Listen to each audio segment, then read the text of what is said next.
It is the dead of winter, in the year 1307.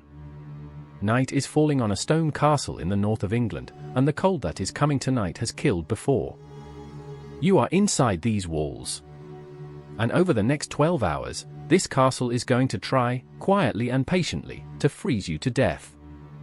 This is what a single winter night inside a medieval castle was actually like. And by the end, you'll understand why surviving until morning was never something anyone took for granted. Forget the tapestries and the banquets. In winter, a castle was not a home. It was a stone box. And stone has one cruel property. It does not hold heat. It holds cold. The walls around you are meters of solid rock. In summer they keep the heat out. In winter, they trap the cold inside and hold it there for months, like a refrigerator built of stone. Outside, the temperature is falling far past freezing. Inside, in any room without a fire, it is barely warmer. Your breath fogs in the air of your own bedchamber. The sun is gone by mid-afternoon this far north. And when the light dies, the real enemy arrives, the dark, and the cold that travels with it. There is exactly one place in this entire fortress worth being right now. The Great Hall. Follow the smell of wood smoke and the sound of the fire. At the center of the hall burns the heart of the castle. A great open hearth, stacked with logs, throwing orange light up the cold stone walls. Everyone gathers here. The lord and his family closest to the flames. The servants, the soldiers, the dogs, arranged outward in a rough circle of rank, each person's share of warmth decided by their place in the world. The fire is glorious, and it is also a problem. The smoke has nowhere to go. The oldest halls had no chimney at all, just a hole in the roof. So the smoke rises, gathers, and hangs in a grey layer above your head all night. It stings your eyes. It soaks into your hair and your wool. By morning, everyone in the hall will smell of the same two things: burnt wood and unwashed bodies.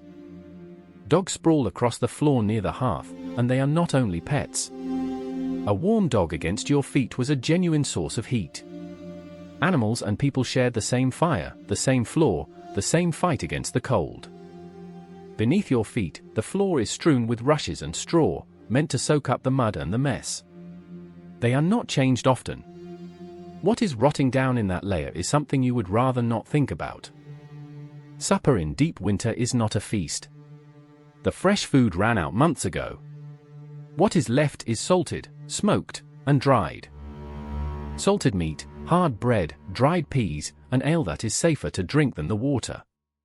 Everything tastes of salt and smoke, because salt and smoke are the only things keeping it from rotting. You eat near the fire while you still can, because soon you will have to leave it. By now it is fully night, and the cold outside has grown teeth. This is the Little Ice Age. Winters in these centuries were colder than almost anything in living memory today. Rivers froze solid. Snow buried whole villages for weeks. And inside the castle, every corridor away from the hall becomes a tunnel of black, freezing air. There is no heating in the passages. No light, except what you carry. And what you carry is fire. A candle here is not decoration. It is survival. Most are tallow, rendered animal fat, burning with a dim, greasy flame and a smell like a kitchen left too long. The wealthy might afford beeswax, cleaner and brighter. For everyone else it is tallow, or it is darkness.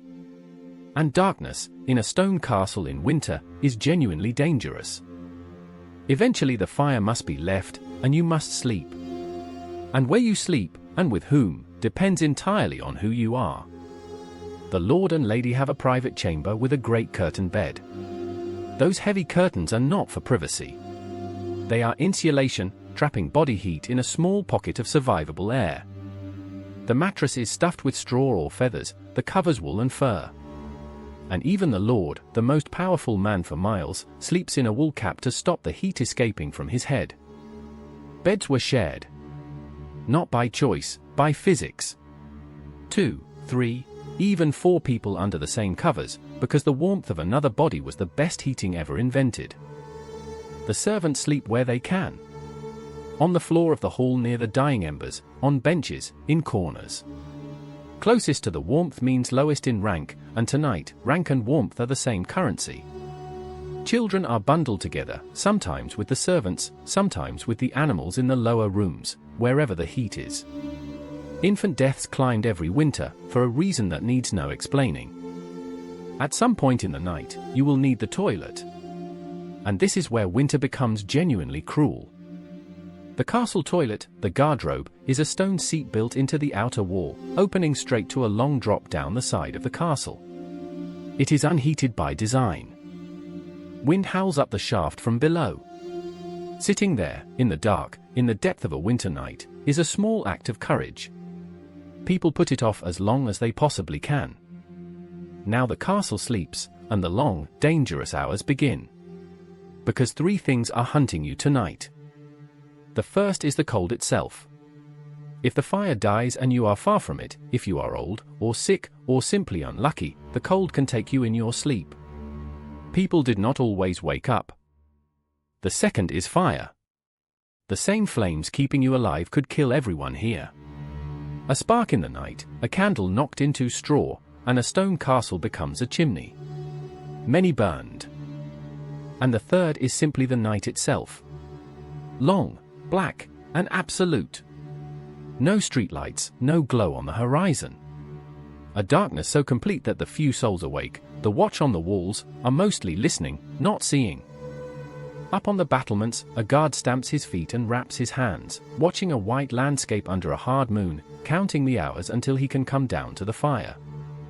Inside, the cold settles deeper. The fire in the hall sinks to embers. The temperature drops further in the small hours, the dead stretch before dawn when the human body is at its very lowest. If you wake now, there is nothing to do but pull the covers tighter, press closer to whoever lies beside you, and wait. No light to read by. No warmth to move toward. Only the dark, and the patience it demands. This is the part the paintings never show. Not the banquets, not the nights. Just the long, cold, silent endurance of a winter night, repeated hundreds of times across a single life. And then, slowly, it ends. A grey light leaks through the shutters. Somewhere a servant who drew the worst duty is already up, blowing on last night's embers, coaxing the fire back to life. The castle stirs. Frost coats the inside of the windows. Water left out overnight has grown a skin of ice. And everyone who closed their eyes last night has opened them again. This time, you survived. Not through comfort, not through technology. Through fire, wool, shared warmth, and the plain stubbornness of staying alive until morning. Here is what is hard to hold in your mind.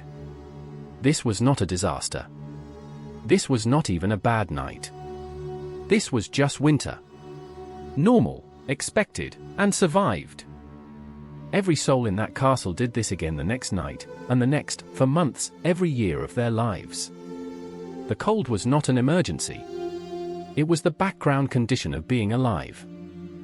And it reveals something we have almost completely forgotten. For nearly all of human history, simply staying warm through the night was an achievement. A daily, deliberate act of survival that we now solve without a single thought.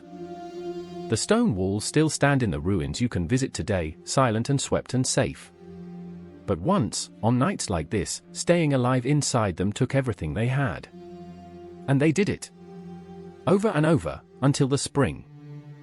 If you'd rather feel history than just hear dates, subscribe.